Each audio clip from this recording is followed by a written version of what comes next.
If you've been thinking about starting a YouTube channel, then stay right here, because in this video I'm going to take you through the step-by-step process of creating a YouTube channel without missing out on some of the essential setup settings that will impact your channel in the future. We'll make sure you know everything you need to get one set up correctly so that you have a channel that's set up to win. We'll also dive into some elements that will increase the amount of subscribers that your channel gets. So grab a cuppa and we'll get started. First, you want to go to youtube.com. So let's sign in by clicking on this button here in the top right corner. And we're going to create our very own YouTube channel from scratch. So click create account and you get these three different options: for my personal use, for my child, or for my work or my business. Now before you select any of these options, there's something important that you need to know first. If you choose for my personal use, you'd be creating a YouTube channel that only you would be able to access. You wouldn't be able to add any team members further down the line, and your channel name will be limited to the one that you provide Google with. But if you select for my work or my business, that gives you a whole load of new options when it comes to creating content on YouTube. It allows you to change the name of your YouTube channel and also allows you to give people different roles when it comes to managing your channel. But you can always change from a personal account to a business account if you ever needed to later on. So we'll go ahead and create our own account for work or my business. Now you have two options. If you have a business email domain and you're creating an account for your business, then you can sign up for a Google Workspace account, which gives you up to 5 terabytes of storage on Google Drive. But for now, we're going to create our own Gmail address. Now it's important to note that whatever Gmail address you create here is the Gmail address that YouTube and Google will use to contact you in the future for things like AdSense payments, Google updates or legal updates, or any other important information that they need to contact you about. So let's click get a Gmail address. Enter your first and last name. Your last name is optional, and then you want to add in your date of birth and gender. And you'll be asked whether you want to use an existing Gmail address. Now we don't, so we're going to use one that Google provides for us or create one ourselves. Then you want to create a password, but this isn't something that I can help you with, so make sure that it's super secure. Then you want to add in a recovery email, and after completing all this you want to review your account information. Then Google brings up some privacy settings. If you choose Express, then it's just a one-step process, but if you choose Manual, it's a 4-step process, but you have more control over your privacy settings. Then Google just walks you through the cookies and the privacy policy settings. Then you should get to a page that looks like this. You'll be asked whether you want to continue setting up your business or whether you'd want to carry on doing it later. But we'll skip this step for now, which will take us through to the YouTube homepage, where we'll see our new account that we've just created. Now a little tip, if you were to sign into your Google account again, whether it's on the device that you're on now or on another device, you'll be asked whether you want to sync your data, which is important if you want to carry over any Chrome extensions or history to other devices. But the first and most important setting that we need to change before creating our YouTube channel is obviously the theme of your account. I love everything in dark mode, so you can change the setting up here. You can also choose device theme, which will automatically change your YouTube theme to the device setting that you're on. Alright, let's go ahead and create our new channel. You want to go into the top right here, click your profile picture and click create new channel. You now have the option to create a channel name and add a profile picture. But YouTube have this awesome feature which is great for those that don't want to show their face in their profile picture. YouTube have hundreds of different customizable images that you can create and use as your channel's profile picture. So let's go ahead and create one for our channel. Actually, I've just thought, I don't like the name of my YouTube channel, so I want to change it, and that's super easy to do. All I need to do is open up YouTube Studio and head to channel customization, then basic info, then change the name of the channel. You can only change your name in the space of 14 days though, so just bear that in mind when you're changing yours. The change won't be made instantly because YouTube have to review it, but it should happen fairly soon. Now we're going to head back into the basic info section and continue completing some information that's going to help potential subscribers find our channel. A channel description should contain what your channel's about and your channel's value proposition, something that your channel offers to people that subscribe. When creating your description, you can use keywords to help people find your channel easier. We'll just use the description from my channel for now. But you can see that I've used plenty of keywords to help potential subscribers find my channel. Next, you can add any links, and I'll just add a link to my web design business and Twitter page for now. And finally, you can add a way for people to contact you. But what's really important here is that you don't use the same Gmail address that you use to sign into your YouTube channel, because that gives people half of your login details and makes it easier for them to sign into your account. But this next step is going to make sure that you can access some pretty cool YouTube features. Head over to the settings in YouTube Studio, click on the channel tab, and you'll see something called feature eligibility. Now, enabling these settings allows you to upload videos longer than 15 minutes, create custom thumbnails, live stream, increase daily upload limit, add external links into video descriptions, and be eligible to apply for monetization once you pass the requirements, which is currently 4,000 watch hours and 1,000 subscribers. But you also get to access some monetization features early, such as merch, super thanks, and selling your own products. This happens when you hit 500 subscribers. So you want to make sure that you get the verification sorted before you start uploading to your channel. For intermediate features, you'll need to verify your phone number, and for advanced features such as applying for monetization, you'll need to upload some form of identification. That could be a driver's license or a passport.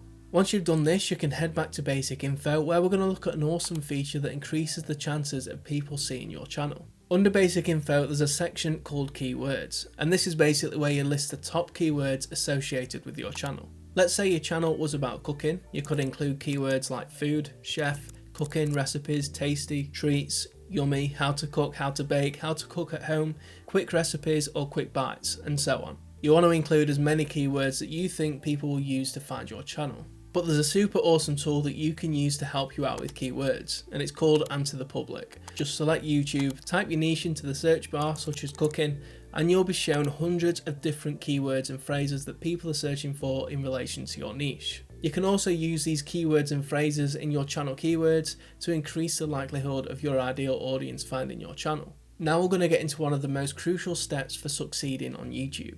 If we come back out of channel settings and head into customization, you'll see all of these features here, which we'll go into in a little bit. But first, let's head into this branding section. You can see that we've already got our profile picture that we uploaded earlier, but now we're going to get into creating the banner. In my current banner, I've made it about my value proposition, and you can do the same to help you stand out. When people see your value proposition in your banner, it allows them to associate themselves with your channel, as long as they resonate with your value proposition, which then helps you to build an audience of people that have a similar mindset as you and have similar goals in life too. I've created my own channel banner guidelines that I stick to whenever I update it. Now, these channel banner guidelines will just help you to make a channel banner that looks good on any device. I'll share the banner guidelines and the step-by-step process for creating a YouTube channel in the description of this video. That way you can go to the guide and watch the video whilst reading it to make sure that you don't miss out on any important steps that will impact the future of your channel. I've created multiple different banners in the past, but for now we'll stick with the one that I created for a free guide that came with my last video. Now you'll see that YouTube shows what your banner will look like on different devices. And as you can see, this banner that I've uploaded won't quite work for certain devices, as my face and my YouTube handle are cut off when shown on mobile. But that's okay for now, because we can always change it later. So let's use this banner then, but now you'll see that YouTube has this handy little graphic showing you what the banner will look like on different devices. Next, let's have a look at creating a custom watermark. This is the watermark that will appear at the bottom of your videos, and when people hover over it, it'll give them the option to subscribe. And when they click on it, it'll take them through to your channel. Let's go ahead and create a custom watermark for our super creative channel. And I'll go ahead and use this graphic that I already have on my computer. But when we upload the graphic, we're given the option to choose when we want the watermark to appear on all of our videos. We can either choose for it to come up at the end of the video, at a custom time, or throughout the entire video. But for now, we'll choose the entire video. Let's go back to the previous tab and have a look at how we can customize our channel's layout. The first thing you'll see is the option to add a channel trailer. Having a channel trailer is one of the first things to think about when creating a channel. It's only shown to people that haven't subscribed to your channel, and it's an extra opportunity to explain why they should subscribe. My current channel trailer is about 1 minute long, and it covers my channel's value proposition, the type of content that I create, and why I create it. To add a channel trailer, you first need to upload a video to your channel, and then select that video to be your channel trailer. The trailer will then be displayed to the people that haven't yet subscribed. You'll also see this option here for a featured video. This is where you can choose one of your uploaded videos to be featured to people that have already subscribed to your channel. If they've already watched this video though, it won't be shown to them. The For You option will recommend videos of yours to people based on their interests. But if you do want a bit more control over what is shown in the For You section, just head over here where it says more settings, and you'll be able to choose what type of content YouTube displays. Now bear in mind that the For You section will only be displayed if you have enough content on your channel. If you don't want this section to be activated, you can just turn it off with the click of a button. Just remember to hit publish. Alright, so this next section is pretty cool. You actually have the ability to structure your YouTube channel homepage, and at the moment this is the default layout. And because I know I won't be uploading any shorts anytime soon to this channel, I'm going to have my videos pop up first. You can also add additional sections to your homepage, but for now we'll just add in a live stream feed, which will show all of our live stream content whenever we go live. Once we're happy with the changes we've made to the layout section, we can hit publish. Now it can be quite a long process when you're uploading a video to your channel, such as adding a title, a description, tags, a thumbnail, choosing whether it's made for kids, adding end screens and title cards and so on. But there are some cool features that can help you speed up this process. What we'll do first is go into settings, click on upload defaults, and we'll go down to description. This is the default description for your videos, and if you leave it blank, then every description for your video will be left blank, unless you fill it in when you upload. Now I've already got a default channel description, so we'll go ahead and use that, and we'll copy and paste it into our description. I'll just go ahead and remove some of the info from a previous video. And once we're happy, we'll move on to the next time saving feature. You can decide how your video will look to others upon uploading. If you choose public, that means your video will go straight onto YouTube for everyone to see. When you choose unlisted, that means only people with the link to your video will be able to see it. But when you choose private, which is the default option that we'll choose, it makes your videos private instantly, and only you or anyone that has access to your channel can see it. But publishing a video as private means that when you change your video to public or schedule a video to go public on a specific date or time, the date on the video is displayed as the day that you make it public. But let's say you set the default to unlisted. Now, no matter when you make an unlisted video public, it will always show the date that you made it unlisted, but we'll leave it as private. You can also add tags to automatically upload with any video. We'll also leave the title blank because this will change every single time that we upload. Let's jump into some of these advanced settings and see how these can help speed up our upload process. The first option is automatic chapters. Now you might be aware of this already, but you'll sometimes see sections across the timeline on a YouTube video. These are known as chapters, or some people call them timestamps. I like to create my own custom chapter markers, which you'll have seen in my default description earlier. But if you don't fancy writing out every single chapter marker for every video that you upload, then you can allow YouTube to do it for you. But the reason I create my own chapter markers is so that I can customize the name of each chapter and decide where each chapter is placed. So I'm going to untick it for now. Next, you have to choose what type of license you want to be applied to your video. The standard YouTube license means that you completely own all of the content within your video. And if anyone were to use your video or parts of your video in their videos, they'll receive a copyright strike. And they'd either have to appeal it with you, remove the copyrighted parts of the video, or remove the entire video from YouTube. The other option is Creative Commons Attribution. This license allows others to use your content freely, and it means they wouldn't receive any copyright strikes if they were to use your content. For now, we're going to stick with a standard YouTube license. Next, you can choose the category for your videos. My videos are pretty much always educational content, so that's what I'm going to choose here. Next up, we can choose what language our videos, titles and descriptions are in. Now all of my content is in English UK, so that's what I'm going to choose now. Next up is caption certification, and I'll explain what that means in a little bit, but you'll have seen those little text boxes that come at the bottom of YouTube videos. These are known as captions, and you can upload your own YouTube captions to any video that you upload. But if your video includes any content that has appeared on television in the United States on or after the 30th of September 2012, then the Federal Communications Commission regulations might require captions for that piece of content. I'm going to leave this blank for now, because we won't be using any content that's been on US television on or since the 30th of September 2012. Then you can choose whether you want your comments on or off for your videos. If you want to keep this option on, then you get some more options to choose from. You can either have no moderation, where no comments are held for review, basic moderation, where potentially inappropriate comments are held for review, strict moderation, where a broader range of potentially inappropriate comments are held for review, and the hold all option, which is where all comments are held for review. Now you'll be able to find all comments that have been held for review within YouTube Studio. For now, we're going to choose basic. The second to last thing you can do to save time is decide whether you want to show how many viewers have liked your video. We're going to leave this one ticked. And once you're happy with the changes that we've made in the basic and advanced info, then we'll go ahead and hit save. But there's one more thing that we can do to save some time. To do this, we'll head into the channel tab again and click on advanced settings.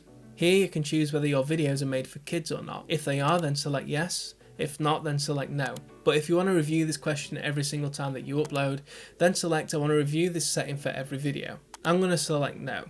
But if you select yes, then there are multiple factors that could impact how your channel works. For example, comments and notifications are disabled on all videos that are made for kids, but the biggest factor is that personalised ads aren't used on made for kids content, which could result in a decrease in AdSense revenue for your channel once you're monetised. Choosing the right option here is super important. Before selecting which option you think is best, I recommend going and reading the guidelines that YouTube has put out there around made for kids content. And then there's a few more elements down here that will set your videos up for success. If you have a Google Ads account and you can link it with your YouTube channel, you can also choose whether or not you want inappropriate words to be shown in automatic captions. We don't, so we're going to select no. You can select whether interest-based ads are shown on your content, which means that YouTube will always show ads that are relevant to the viewer. If you choose to disable this option, then it could have a big impact on your channel's revenue, because viewers will be shown ads that don't interest them. So we'll leave that unticked. The last option we have is clips. Clips allows people to share 5 to 60 second snippets of your videos with people that they know, which is a great strategy for if you want to have a better chance of increasing the awareness of your channel. Now that we're happy with these settings, we'll click save. We're so close to getting the channel set up, we just need to do a couple more things to maximise the channel's success. We'll start by going to settings so that we can set up some team members and moderators for the channel. By the way, after we do this, I've got something special to show you which will give your channel the biggest head start possible. Let's go into the community tab settings, and here you can add anyone that you'd like to add as a moderator for various aspects of your channel's community section, which basically acts as a social media feed where you can write posts, share photos, or share links to your videos. It's a place where you can connect with your subscribers. Alright, in terms of comments and live chat moderation, you have two options. You can make people standard moderators, who can remove comments, which will show up in your held for review page. They can also moderate live chat messages. Then you have managing moderators, which have the same capabilities as standard moderators, but they can also manage blocked words and manage chat modes when you're live. Then you have these two sections here, where you can select users who are approved to comment on your videos, and below you can select users who can't comment on your videos. To add people to any of these sections, just paste in their channel URL. You can also block people from commenting on your videos from the comments notification section within YouTube Studio. Below that is an option for live redirects, which just allows other channels to send viewers to your live streams or your premieres. You can choose to allow this for all channels or just channels that you're subscribed to, but this will only work if your subscriptions are public. You can change this in the privacy settings. Now, just like before, you can add in the channel URLs of those you'd like to be able to direct their viewers to your live streams or premieres. Below that is an option for block words, and you can add in any words that you don't want to see in your channel's comments. YouTube would then hold any exact or closely matching comments for review. But if someone were to comment a blocked word on your live stream, then these will be blocked instantly. Finally, you have blocked links. If you leave this unticked, comments with URLs will be blocked anyway. But if you tick this option, any new comments with hashtags or URLs will be held for review. If you do tick this option though, it won't be applied to you, your channel moderators, or any approved users. Before we click save on this section, we want to go to this defaults tab here. This just sets the default comments section for your community posts, and I'm going to leave the comments section as basic moderation, but I will hold any potentially inappropriate comments for review. Now we can move on to this permissions tab, where you can set up who has access to your channel and what roles they have. Just type in their email and give them one of up to 5 roles. They can be a manager, editor, limited editor, subtitles editor, or viewer. I'm going to send an invite to my email address, giving myself access to be a manager for this channel that we're setting up. Oh nice, look, I've just received an invite on my phone to become a manager on the channel. Sweet. By the way, the invite link will expire in 30 days, but when you have all of this set up, you can get onto creating your first video for your channel, which can be a bit of a problem if you only have a mobile phone to create videos on. So watch this video right here, where I walk through my low and no budget setup for creating videos with a mobile phone. Oh, and that's something special? You can find it in the description of this video.